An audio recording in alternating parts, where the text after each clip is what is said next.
There was the patron saint of nature, the prophet of utility, the champion of freedom of expression, the foe of priests and organized religion, and the quintessential 18th century thinker.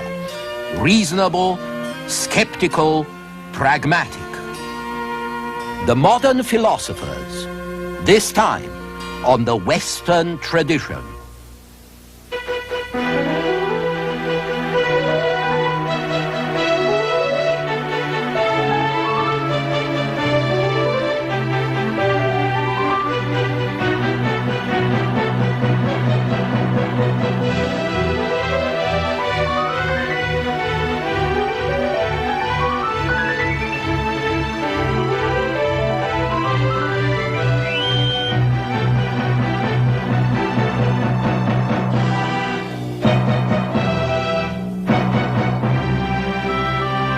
And now UCLA professor Eugen Weber's continuing journey through the history of Western civilization. Last time we ended on a happy note, or rather the 18th century's notion of what made people happy. 18th century philosophers, remember, hardly ever stopped talking about happiness, and especially happiness in nature, in fresh air, in living the natural life. There was one French philosopher in particular who became the patron saint of this cult of nature, a hippie of genius named Jean-Jacques Rousseau. It was Rousseau who provided the great slogans of the French Revolution, which came 11 years after he died: the social contract, the general will, men are born free, yet everywhere they are in chains. But it was also Rousseau who provided the slogans for a return to nature, for a shift from reliance on the head to reliance on the heart. Rousseau called for human beings that were genuine in a world that was genuine. Mothers suckling their own babies, parents bringing up their own children. He didn't actually follow his own advice. Every one of his 5 children ended up in a foundling hospital. But his influence was going to produce a radical change in taste, including a novel appreciation of natural beauty, wildness, forests, landscapes. Mountains and wild places had been considered a nuisance, but towards the end of the 18th century they become visually exciting, spiritually enchanting. They become landscapes that cultivated people learn to see and enjoy, so that even the author of an essay on the management of hogs can turn away from a field of turnips and expound on the beauty of a distant scene. And nature wasn't just beautiful, it was innocent. It never led you astray. As Wordsworth was going to put it, one impulse from a vernal wood may teach you more of man, of moral evil and of good than all the sages can.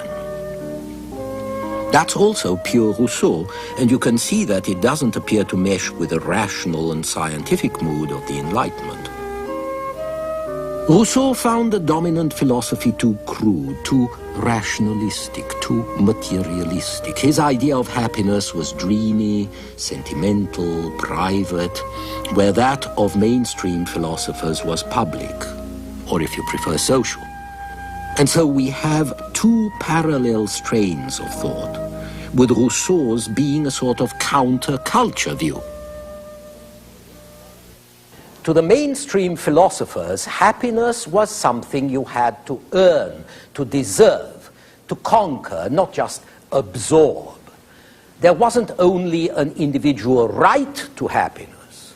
There was a kind of public duty to be generous and make others happy. So private happiness was expected to coincide with public happiness, and in the process it became a subject of politics. Virtue, which was seen as an important component of happiness, was now related to social harmony. In its old definition, which went back to the ancients, virtue meant manly strength. But the 18th century definition preferred a social model. The virtuous man was above all useful to his fellows. Virtue wasn't just private, as it might be, let's say, with a good Christian, it was public. And it had nothing to say about God, it was secularized. And as a result, morality in the 18th century moved towards reasonable, other-directed behavior. Reasonable behavior. Reason in everything. In the Enlightenment, virtue and happiness, science and nature were all related to reason. A universal reason which allowed you access to truth and to happiness. And reason was also the secret of progress, material progress which went with intellectual progress and which brought with it moral progress. And with progress came optimism, an invention of the 18th century, and also the notion of utility, usefulness, all of which were combined and symbolized in scenes like this one. Utility has been defined by its high priest, Jeremy Bentham, as the property or tendency of something to preserve you from trouble or pain, or to procure you some good. So, for the individual, utility was whatever increased one's happiness or well-being. But for society, utility translated into the rule that the measure of whether a policy was right or wrong was whether it caused the greatest happiness of the greatest number of people. This was utilitarianism, which combined morality and self-interest into what the utilitarians called enlightened self-interest, that doing good is ultimately in your self-interest as a citizen, and that pursuing your self-interest contributes to the commonwealth. The promoters of revolution in America were utilitarians like Benjamin Franklin, and so were the founders of liberal economics like the Scotsman Adam Smith, and you might indeed say that the typical Enlightenment thinker was a utilitarian. With reformers like Voltaire or the Italian Beccaria, utilitarianism took the form of what Voltaire called common sense. It was in the name of common sense that they proposed reforms. End public executions, Beccaria said. End arbitrary arrest, he said. End torture. Abolish the death penalty. Make trials public. Moderate punishments and make them fit the crime. And have one law for all with no exceptions of class. Above all, let's be able to argue about these matters. Let's have freedom of thought. Let's have freedom of expression. It was on this ground that Voltaire clashed with a church which would not allow freedom of expression. And from this he concluded that the church and its priests were the greatest enemies of progress, hence of humankind. Voltaire wasn't against God, mind you. He probably agreed with a gentleman who prayed, "Oh God, if there is one, save my soul if I have one." In principle, though, like most philosophers, Voltaire was a deist. He thought that there was some great power, a divine clockmaker, who wound the world up and then sat back and watched humanity make a mess of it. But Voltaire was against organized religion, which he thought was a tissue of superstition and fanaticism, and he was against priests, who, he said, were engaged in fooling people and misleading them. You have to have a religion, of course, said Voltaire, You have to have a religion at least to keep your servants from stealing you blind. But you must not believe in priests. That was anti-clericalism, a powerful fighting creed that preached intolerance against the intolerant, but understanding and tolerance for those who did not conform to the tenets of established religion, a religion which in those days could still condemn unbelievers to a hideous death. Voltaire spent a lot of his life defending men and women who were being mistreated because of fanaticism, prejudice, injustice, like the Calas family and the Chevalier de la Barre, who was tortured and executed essentially for disbelief. And as he struggled against fanaticism, Voltaire also practically created something new which we now describe as public opinion.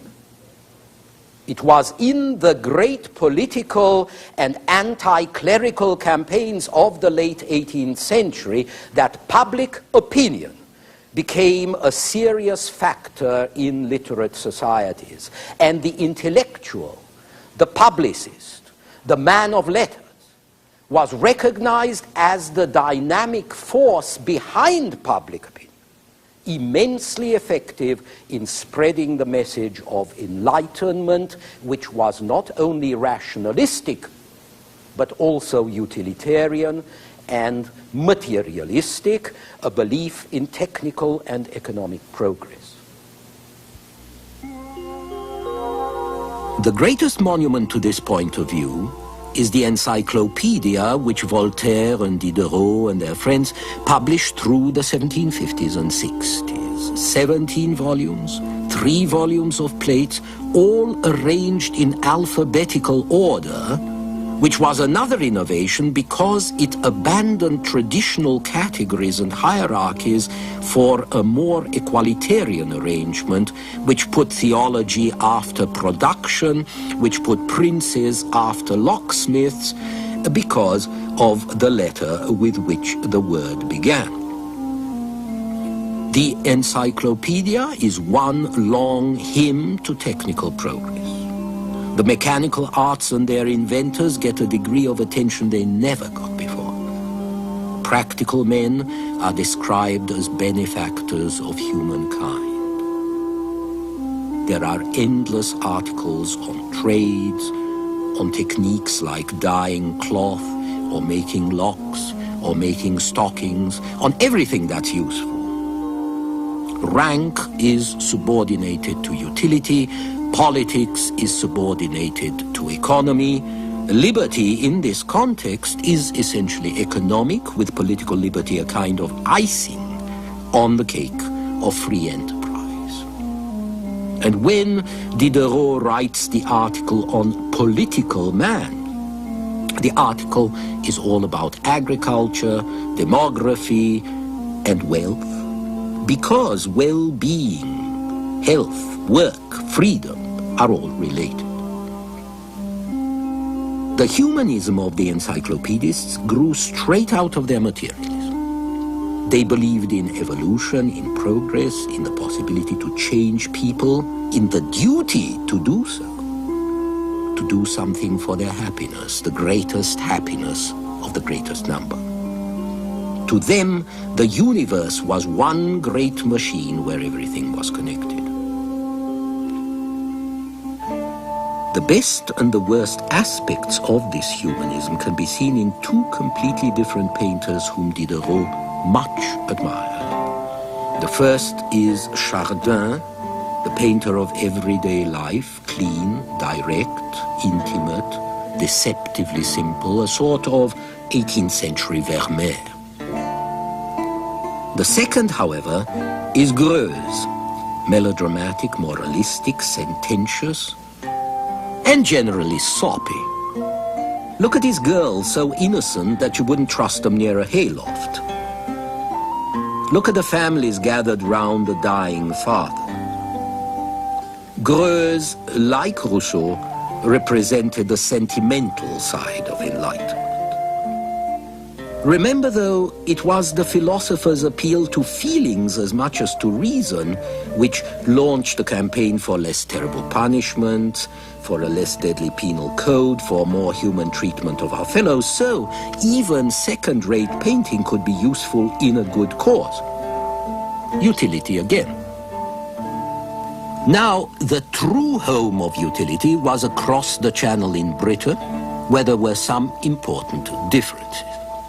Where continental philosophers looked to enlightened despots and to their centralized bureaucratic states to impose necessary reforms and produce a more efficient economy, the British felt they had an efficient economy precisely because they didn't have much of a bureaucracy and because they had avoided an authoritarian state.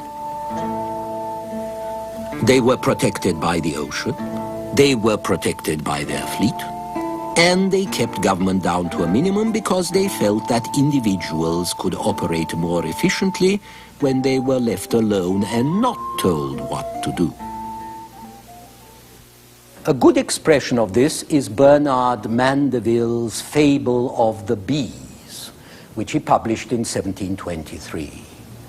The fable is about a hive which functions fine until it's converted and regulated so that the bees can live a more virtuous life. And disaster strikes. The bees become sober, austere, charitable. Their productivity falls drastically. Their economy becomes a subsistence economy. No luxuries, no self-indulgence, no more time wasted buzzing around flowers, sniffing around, no more acquisitiveness, no more greed, no more surpluses. So there is no more honey, there is no more wax. It's a catastrophe. And the conclusion, individual vices are good for society. The selfishness of each conditions the prosperity of all. The ultimate version of this view can be found in Adam Smith, in his inquiry into the nature and causes of the wealth of nations, published in 1776. In this, Smith argues the fundamental harmony of self-interests. He believes in free trade, competition, production, profit, above all, no regulation. The state is simply there to see that order is kept and natural laws have their free play so that you can have a peaceful contest within a peaceful context for productive activity. Now, in this sense, utilitarianism, which informed all the thought of the 18th century, was really the doctrine of a country, of a period, of a class that felt that it was on the upswing. But since the doctrine took so many different shapes, it's hard to pick the quintessential 18th century utilitarian. If I had to choose, I would pick an Englishman, even though you probably don't think of him as such, a man named Benjamin Franklin. Franklin was born in Boston in 1706, the 10th son of a soap and candle maker who had 17 children in all. He began work at 12, he was trained as a printer, and he began to make money by printing paper currency for Pennsylvania and some other colonies. Like other printers, Franklin also diversified his business by bringing out a gazette and an almanac which was called Poor Richard's Almanac.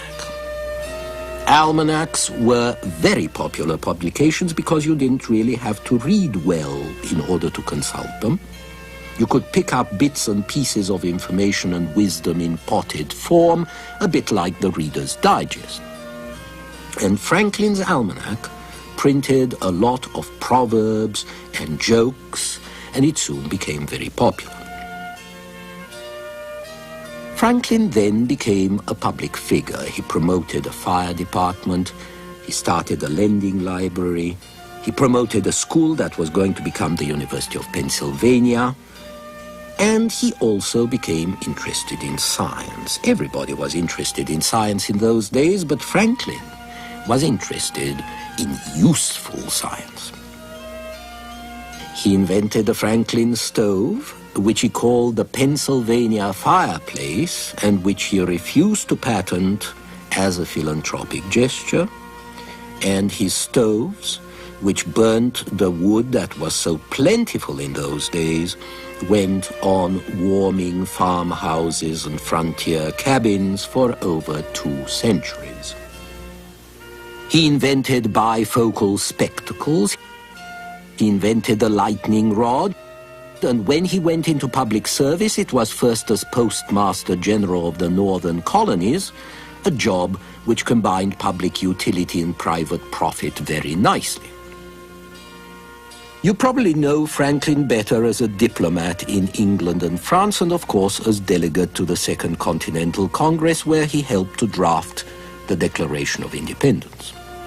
But even when he was engaged in important national and international affairs, he kept working on basic things, like draining swamps, improving watering troughs for horses, curing smoky chimneys, getting streets cleaner. And when he was criticized for paying attention to such trifling matters, he answered, "Human felicity is produced not so much by great pieces of good fortune that seldom happen, as by little advantages that occur every day." He explained that if you teach a young man to shave himself and to keep his razor in order, you contribute more to his happiness than if you do something more grand, because, I quote him, he escapes the frequent vexation of waiting for barbers, their dirty fingers, offensive breath, dull razors. He can shave when he pleases and with a good instrument. In his autobiography, Franklin insists that God helps those who help themselves. A person's fate is largely determined by his or her acts, he declares, and if you want to win, learn the rules of nature, especially human nature, a subject in which Franklin is just as realistic and pragmatic as in every other. In a way, his Poor Richard's Almanac serves as a guide through the hazardous territory called life. How can you depend on others when you can't depend on yourself? Why blame wolves for eating sheep when men eat a lot more than wolves do? The better you understand the world, says Poor Richard, the less you like it. But Franklin didn't despise his fellow men, he just didn't exalt them. They were fallible, self-deluded, cruel, thoughtless, and yet they were capable of enlightenment, of improvement. So even though the world was a rough place where the strong ate the weak and privilege was in the saddle, the world could be made more bearable by small, gradual, remedial acts, by self-discipline, by self-confidence. As for God, said Franklin, he was best served by doing good to men. And so Franklin suggested that if you survived a shipwreck, you were better advised to build a lighthouse than a church. Above all, Benjamin Franklin was skeptical and pragmatic, never pompous, never solemn, never systematic about his philosophy. He championed a lot of useful projects: freedom of the press, freedom of speech, popular education, equality of opportunity, and fairer treatment for Indians and blacks. And there was something paradoxical about this practical man who sometimes sounded like Hobbes, working so hard to improve this lousy human nature of ours. But he did it because he thought that we might still be coaxed and persuaded into courses of action that might make us, that might make our society a little less stupid, a little less vicious, a little more, how shall I put it, a little more human. So here was the gist of 18th century thought in action. Reasonable, utilitarian, pragmatic, reformist, not revolutionist, persuaded that God helps those who help themselves. And it was going to express itself dramatically and effectively by 1776 in the American Revolution, as we shall see in our next program.